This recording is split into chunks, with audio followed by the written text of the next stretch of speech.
नमस्कार दोस्तों, स्वागत है आपका अपना भक्ति ज्ञान 11 चैनल में। हर हर महादेव। तो दोस्तों, सावन का पवित्र मास चल रहा है और कल 29 जुलाई 2024 को सावन का दूसरा सावन सोमवार व्रत रखा जाएगा।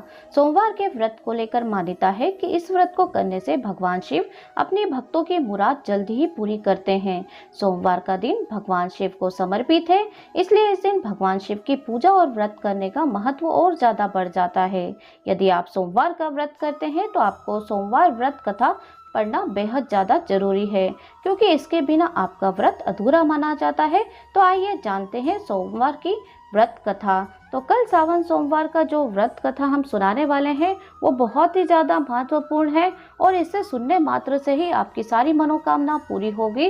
साथ ही अगर आपको संतान प्राप्ति की इच्छा है और आप पुत्र प्राप्ति करना चाहते हैं तो इस कथा को जरूर श्रवण करिए। कथा प्रारंभ करने से पहले शिव पुराण में उल्लेखित कथा के नियमों को मैं आपको बता देती हूँ। अगर आप हमारे साथ कथा को श्रवण कर रहे हैं तो पूरी कथा को श्रवण करिए, अंत तक हमारे साथ बने रहिए। तो चलिए आज की हम कथा प्रारंभ करते हैं। उससे पहले मन ही मन भगवान शंकर को याद जरूर करिए। तो बोलिए भगवान शंकर की जय, माता पार्वती की जय, गजानन गणपति जी की जय। तो आज की कथा प्रारंभ करते हैं। साहूकार को मिला संतान प्राप्ति का वरदान। एक बार किसी एक नगर में साहूकार था। उसके घर में धन की कोई कमी नहीं थी, लेकिन कोई संतान न होने के कारण वह बहुत ज्यादा दुखी रहता था। संतान प्राप्ति के लिए वह हर सोमवार को व्रत रखता था और पूरी श्रद्धा के साथ शिव मंदिर जाकर भगवान शिव और माता पार्वती की पूजा करता था। उसकी भक्ति देखकर एक दिन माता पार्वती प्रसन्न होकर भगवान शिव से साहूकार की मनोकामना पूर्ण करने का निवेदन किया। पार्वती जी के आग्रह पर भगवान शिव ने कहा, हे पार्वती, इस संसार में हर प्राणी को उसके कर्मों का फल मिलता है और जिसके भाग्य में जो है उसे भोगना ही पड़ता है। लेकिन पार्वती जी ने साहूकार की भक्ति देखकर उसकी मनोकामना पूर्ण करने की इच्छा व्यक्त की।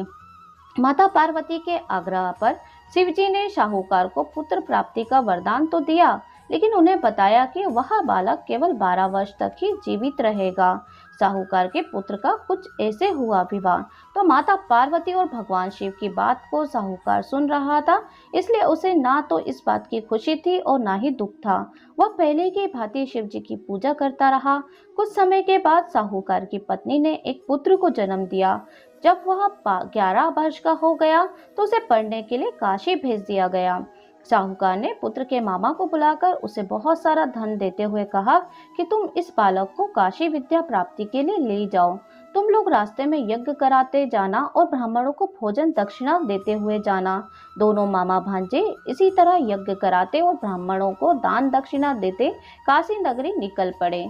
इस दौरान रात में एक नगर पड़ा, जहां नगर के राजा की कन्या का विवाह था। लेकिन जिस राजकुमार से उसका विवाह होने वाला था वह एक आंख से काना था।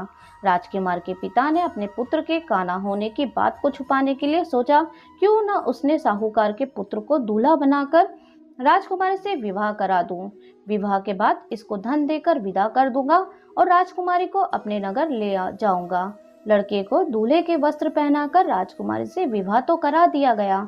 साहूकार का पुत्र ईमानदार था। उसे यह बात सही नहीं लगी, इसलिए उसने अवसर पाकर राजकुमारी के दुपट्टे पर लिखा कि तुम्हारा विवाह तो मेरे साथ हुआ है, लेकिन जिस राजकुमार के साथ तुम्हें भेजा जाएगा वह एक आंख से काना है। मैं तो काशी पढ़ने जा रहा हूँ। जब राजकुमारी ने चुन्नी पर लिखी हुई बात पढ़ी तो उसने माता पिता को यह बात बताई। राजा ने अपनी पुत्री को विदा नहीं किया। फिर बारात वापस चली गई। दूसरी ओर साहूकार का लड़का और उसका मामा काशी पहुंचे और वहां जाकर उन्होंने यज्ञ किया। जिस दिन लड़का 12 साल का हुआ था उसी दिन ही यज्ञ का आयोजन था। लड़के ने अपने मामा से कहा कि मेरी तबीयत कुछ ठीक नहीं है। मामा ने कहा कि तुम अंदर जाकर आराम कर लो। शिवजी के वरदानुसार कुछ ही देर में उस बालक के प्राण निकल गए। मृत भांजे को देखकर उसके मामा ने विलाप करना शुरू कर दिया। संयोगवश उसी समय शिवजी और पार्वती जी उधर से जा रहे थे। पार्वती माता ने भोलेनाथ से कहा, स्वामी, मुझे इसके रोने के स्वर सहन नहीं हो रहे हैं। आप इस व्यक्ति के कष्ट को दूर करिए।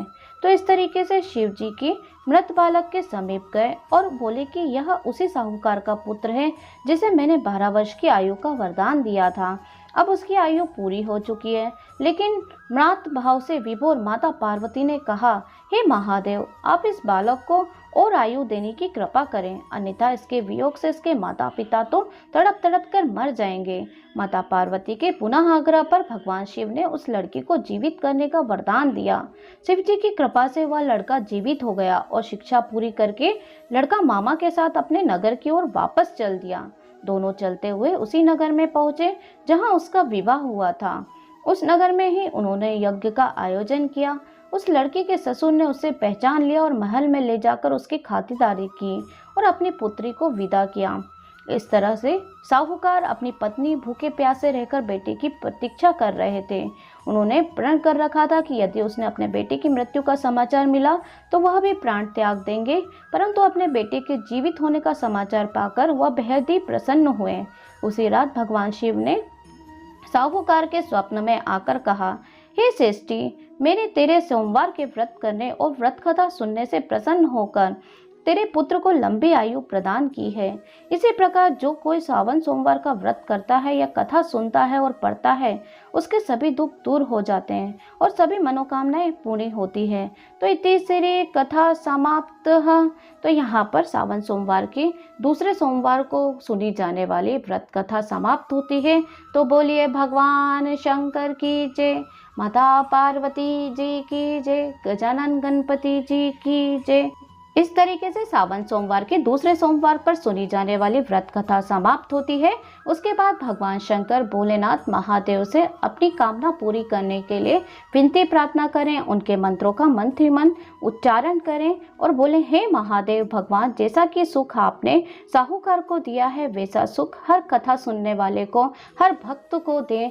हर भक्त की मनोकामना पूरी करें, हर निसंतानों को संतान दे, सौभाग्यवती स्त्री का सौभाग्य अखंड रखें और कुंवारी लड़कियों को मनभावन पति दें। इसी कामना के साथ ये वीडियो, उम्मीद करती हूँ आज का वीडियो आपको पसंद आया होगा। अगर चैनल पर नए हैं तो सब्सक्राइब जरूर कर लीजिए, नोटिफिकेशन बेल को ऑन कर लीजिए। तो मिलती हूँ मैं आपसे नेक्स्ट वीडियो में, तब तक के लिए हर हर महादेव।